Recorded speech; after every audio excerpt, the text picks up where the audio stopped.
I knew that when you're in pain, when you're in crisis, when you're in trauma, when people are out of balance emotionally because of stress, the normal way the brain works is it prepares for the worst. So when we're injured, we're in crisis, we're selecting the worst thing that could happen to us instead of the best thing that could happen to us.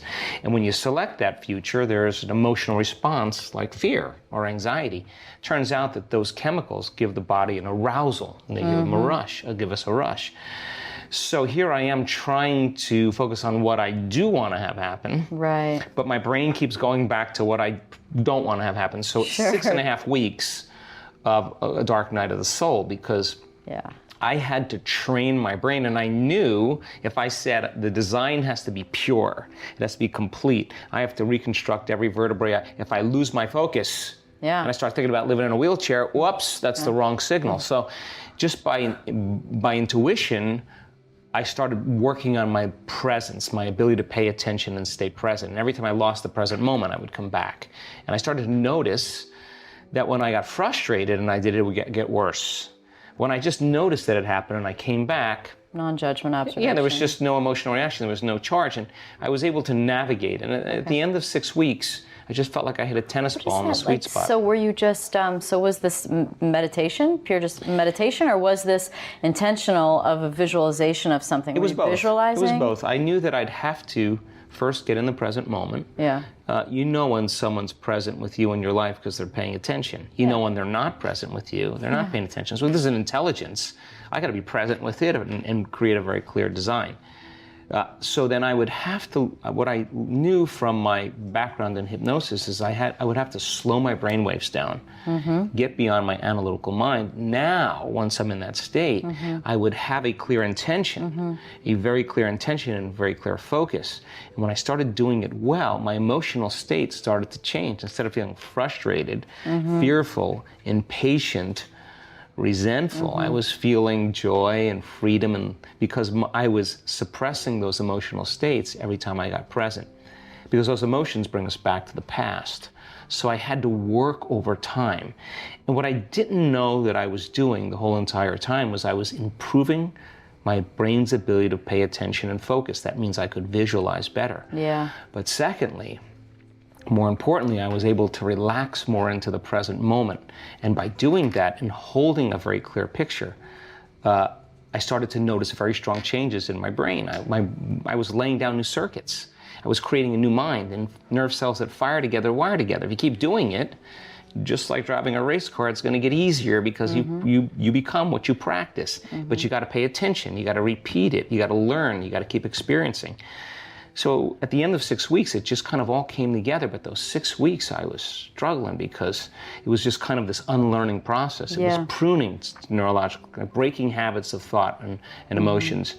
And then it worked. And so then I was back on my feet in 10 weeks. And then I just said if I was ever able to walk again, I'd spend the rest of my life studying the mind-body connection and mind over matter. And that's what I've been doing since 1986. I love medicine, and I have a great respect for it, and it really works well for chronic, acute conditions. You break your leg, you know, appendicitis. But chronic health conditions require a lifestyle change. That means you got to make different choices, and the hardest part about change is making a new choice. So go back 30 years and the doctor said to you, she said, hey, you need this kind of health treatment for this health condition. We're going to take out your uterus, and if we're in there, we'll take out your gallbladder. And everybody just said, oh, great, thank you, you know. You take it all. I don't need it. Fast forward to today, you got information. And information is awareness, and awareness is consciousness. So there's a change in consciousness about what's available. So when people get a diagnosis today, they don't just sign on the dotted line, they actually research their own health condition. And when you do that, it gives you more choices to make. So then when they start saying to the doctor, hey, I'd like to try this treatment, or I'd like to try this therapy, and the doctor says, oh, that doesn't work, or I don't know anything about that, they say, great, time to find a new doctor. So people are starting to make better health choices when they're in a better position. So during that time, there was not a lot of evidence back in the 80s and 90s that said that this was possible. In fact, you were considered a hippie, right? Yeah. But now you fast forward to today, and because information is so available and people are starting to apply that information, Now we're starting to see dramatic changes. We've done numerous brain scans to show that you can change your brain in 4 days for the better. 80% of 1,000 people had a more than 90% change in their brain for the better just by practicing meditation. We know that you can train your heart to work more coherently. That means that when you're angry, when you're frustrated, when you're impatient, your heart beats out of rhythm. That's how powerful you are. And it really suppresses certain genes. So then change your emotional state. Wow, you start to see people practicing this kind of regulation. So we have evidence that people can do that. We have evidence you can change your genes in 4 days. You can change your gene expression. You can make your immune system stronger by changing your emotional state. You can lengthen your life with just 60 days of meditation, 5 days a week. We've proven that you can lengthen your telomeres. So now you have evidence that common people can do the uncommon. You don't have to be a monk. You don't have to be a nun. You don't have to be a priest, an academic. The common people are beginning to wrap their minds around this and do the uncommon. There's evidence. This isn't just mystical information. So there it is. Science is that model. And then we have testimony. Like we have people that have healed themselves of stage 4 cancer, not once, not twice, not 3 times, and 4 times, over and over again. We have people that have healed themselves that were blind, that were deaf, that had tumors, that had Graves' disease, Hashimoto's syndrome, numerous Parkinson's patients, brain injuries, MS, rheumatoid arthritis, rare genetic disorders. This is the stuff Jesus was doing back in the day? I mean, that's what I'm hearing, is curing blindness and stuff. Well, no, if anybody is surprised, I have to tell you, Dan, it's me. I never thought I would see these kind of changes. Now you have evidence. You have evidence right now in testimony. So now evidence becomes the loudest voice, right? Yeah. So doctors now are saying, hey, you're not really responding to treatment. Why don't you try this? Now let me tell you why they're saying that. And that's because if you say, try this, and you see the evidence of people getting better, and the person's not responding to treatment, what else do you have? And doctors are now oncologists are referring patients right to our office, right to our events, because it's an option for them. So then you have 3 types of stress: physical, chemical, and emotional. Stress is when your brain and body are knocked out of balance. The stress response is what your body innately does to return it back to order. All organisms can tolerate short-term stress. But the chronic stress is what pushes the genetic buttons that create disease. Now, most stress ends up as emotional or psychological stress. So physical stress, trauma, accidents, injuries, falls.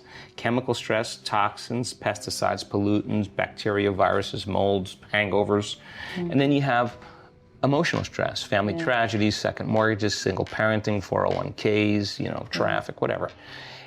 And all of those things knock the brain and body out of homeostasis. But the emotional stress is the challenge, because the person can be taking care of their body, eating all the right foods, taking all the drugs, taking all the right vitamins, all the enzymes, doing the things, doing yoga, doing long distance running, whatever it is that they're into.